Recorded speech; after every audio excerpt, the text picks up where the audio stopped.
Teenager na mag-asawa. 20 million earning right now. Opo, boss. Dahil bata ka nag-asawa, kamusta buhay mo noon? Madali, kasi nga, Yun pala yung naidudulot ng tamang asawa. tama, boss. Ang tanong ko sa'yo, meron bang maling asawa? Meron, boss. Siguro yung Pagka teenage marriage daw, end up niyan, hiwalayan ng relasyon. wala naman kasing perfect na relationship. Aprobado na sa ikatlo at huling pagbasa ng Kamara ang Absolute Divorce Bill. Pwede ring tuluyan ng maghiwalay kung may pang-aabuso sa relasyon. Bilib ako sa'yo, ha? Wala kang experience sa trabaho, wala kang experience sa negosyo. Nung nag-asawa, success kagad. Kasi, boss, sa mag-asawa, dapat dati nung wala pa akong work, oo lang ako ng oo, nasa tabi lang niya ako. Nung ako naman, siya naman yung sumusuporta sa akin. Vivian Nickdow, a dedicated full-time mom, ventured into entrepreneurship to achieve financial independence. Her passion and determination led her to establish a series of successful food businesses. which have significantly contributed to her success. Pero given a chance, kung pwede kang mag-time travel, do you still wanted na makasal ka ng at the age of 18? Oo, yun pa rin. Bakit? Kasi iniisip ko, what if ikasal ako sa right age? Yun pa rin ba yung makasama ko pagtagal na?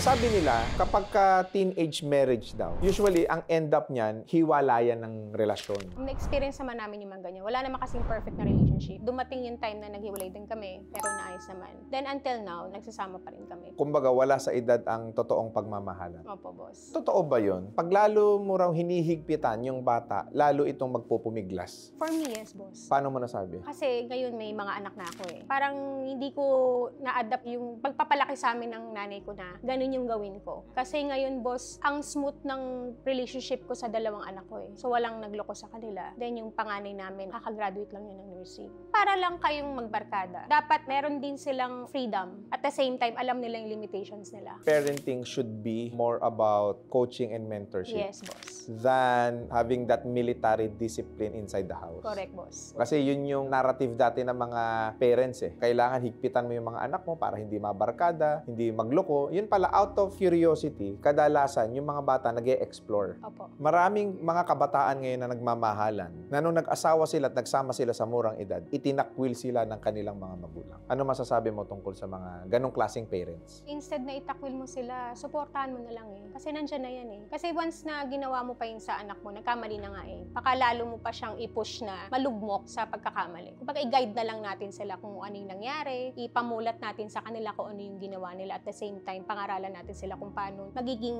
diretso yung buhay nila. Tanggap mo siya, but you do not recommend it. Yes, boss. Why? Based on my experience siguro, boss, mahirap. Sino ba si Vivian Nickdow? Si Vivian Nickdow, boss, bunso po ako sa 3 magkakapatid. So, nung bata pa ako, simple lang naman po yung buhay namin. So, hindi naman kami mahirap, hindi naman din po kami mayaman. Nasa middle class na kami. Napag-aral naman din po ako ng parents ko sa private schools. Yun nga lang, nung nag-high school ako, medyo matigas yung ulo ko. Ako yung tipo ng babae na ugali ko kasi, boss. Tahibik ako, pero matigas yung ulo ko. Sa madaling salita, nung bata ako, sakit ako ng ulo ng nanay ko. Hindi rin po ako nakagraduate ng high school. Kasi Bakit? nga, nung nag-high school ako, nabarkada na ako. Ando na yung gusto kong mag-explore, gawin yung ganyan, gawin yung ganon. Maaga rin po akong nag-asawa. Ilan taon? 18. Ba excited ka sa buhay ah? Yun nga po kasi boss, mahilig akong mag-explore eh. Matigas talaga yung ulo ko nung dalaga ako. So black sheep ka? Hindi naman sa black sheep. Ayaw ko lang talagang sumunod sa kanila that time eh. Kasi medyo strict yung nanay ko. Kasi 4 years old pa lang ako no, nasa abroad yung father ko. OFW siya. Siya lang yung lagi naming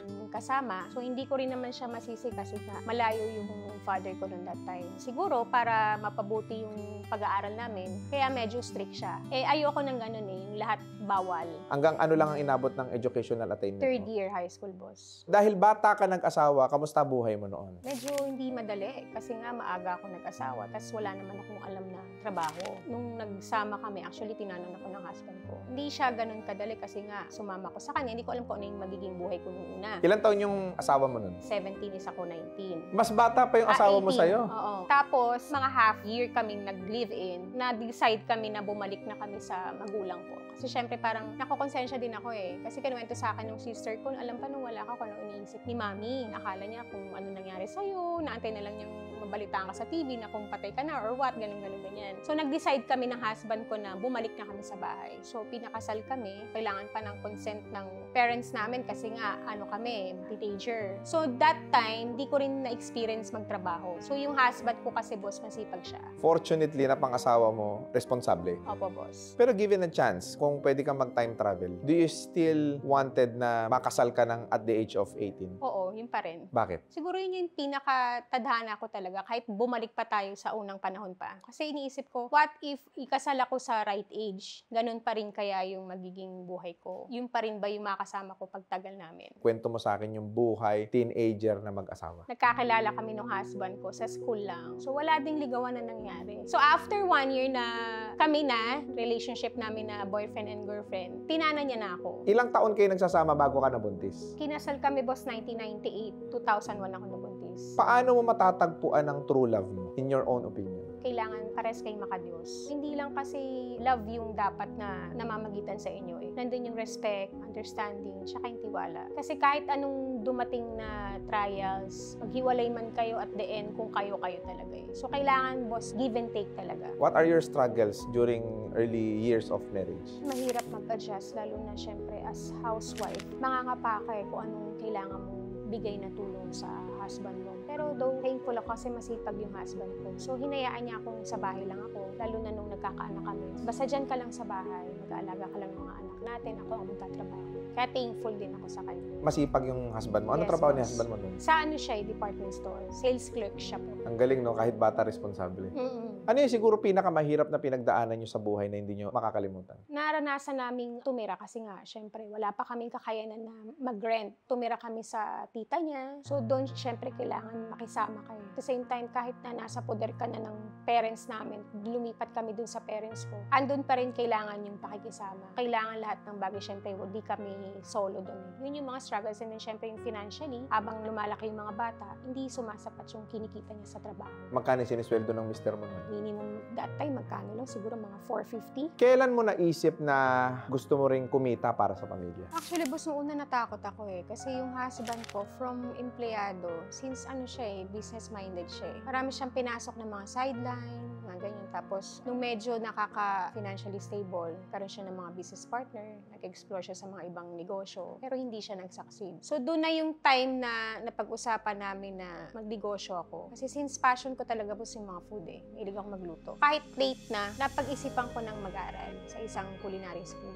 Saan? Cubao, sa Mimos Institute Culinary School. Anong taon ito? 2021. Pero hindi siya ganun kadali, boss eh. Kasi that time, bago ako magpa-franchise, ako muna yung sumubok lahat. Kasi nung 2018, nag-decide kami na magtayo na ng negosyo. Ang maganda lang kasi, kami ang nauna sa market na Urbanity Milk Tea. Urbanity Milk Tea. Nag-umpisa pa lang kami kasi na-interview na rin po ako sa mga ibang TV network. So from 8 franchisee ko, naging 50, ngayon naging 250 nationwide. Tapos 2018 nabuo na si Yanmark Food Court. Coming from a plain housewife, yung asawa mo naman eh, masipag naman, okay naman ang naging trabaho niya at nakakapagnegosyo naman siya. Bakit inisip mo pang magnegosyo? Kasi iba boss yung pati babae may sariling pera. And at the same time, makatulong ako sa asawa ko. Kasi marami ngayon mga kababaihan na tingin nila sa sarili nila is pang housewife lang talaga sila. Paano nila ma-unleash yung potential nila of being an entrepreneur or probably a career woman? Huwag silang matakot sumubo. Kasi kahit housewife, mahirap ng trabaho yan, boss. Kasi boss, syempre, as housewife, marami kang mga tasks na gagawin sa bahay. Palang kulang na yung oras mo, pag-aalaga ng anak mo, asawa mo, all around, di ba? Pero wala kang sahod. Ganun kahirap ang housewife. Mas mahirap ngayon kasi double task na ako eh. From housewife, nagkaroon ako ng sarili kong negosyo. So, ang dami kong hinahandle. Ganun kahirap din. Though, masarap sa feeling eh. Meron kang na-fulfill sa sarili mo kahit mahirap siya. Do you suggest sa mga housewife na mag-create sila ng opportunity? Yes. Why? Fulfillment yun sa sarili mo eh. Para meron kang maipakita sa sarili mo kung ano yung kaya mo as babae. So, binuksan mo yung Urbanity ng 2018 and then it became an instant hit. Opo, boss. Kaso nga lang, meron tayong pandemic. What happened? Hindi ako nagsara. Ha? Kasi that time, ang dami kong franchisee. Kapag magsasara ako, paano sila? Saan sila kukuha ng mga products? So, syempre sa amin manggagaling yun. Kaya lang nga, dumating din yung time na nalugi kami. Magkano? Almost 2M. Kaya nag-isip ako ng ibang concept, doon na nabuo si Samgyup on the Go. Which is? Pag sinabing Samgyup on the Go, naka-rice bowl siya, kung ano yung meron sa mga unlimited, like merong kimchi, may lettuce, and then may mga variant din ng pork. Paano mo na-discover na meron kang entrepreneurial skills? Eh, 18 years old, housewife ka, up to 2018. Actually, boss, nung una hindi ko rin alam na ganito yung magiging buhay ko. Kasi buong buhay ko nga, boss, mula nung nag-asawa ko, nasa bahay lang ako. So, wala akong alam na negosyo. Kaya natakot ako na, kaya ko ba to? Paano mo natututunan unti-unti? Ano yung mga steps na ginawa mo? Nag-isip ako, syempre, step by step, kailangan magkaroon ka ng knowledge sa negosyo. Kasi hindi na ito yung pinag-usapan na passion Tapos lahat, syempre, ng mga failures mo, yun na yung magiging learnings mo Syempre, importante yung mga feedback ng mga client mo, mga franchisee mo. Correct. So, yun yung ginawa kong challenge na kailangan itama ko kung ano yung mga nasasabi sa aking mali. Anong klaseng mga failure yun sa business nung inuumpisahan mo? Pakikitungo sa mga kliyente. Kasi iba-iba ang ugali ng mga tao, di ba, boss? Wala pa akong per department noon, dadalawa lang yung tao ko. So, ako lahat ang humaharap, pati sa mga pag-order sa operations, pag-order sa mga suppliers, production ng mga carts. So, lahat yun iniintindi ko siya. Pero nabanggit mo sa akin na wala kang experience sa business. Yes, tama? boss. Wala ka rin experience sa trabaho. Wala rin, boss. Paano ka naging isang magaling na negosyante? Siguro, boss, yung determination mong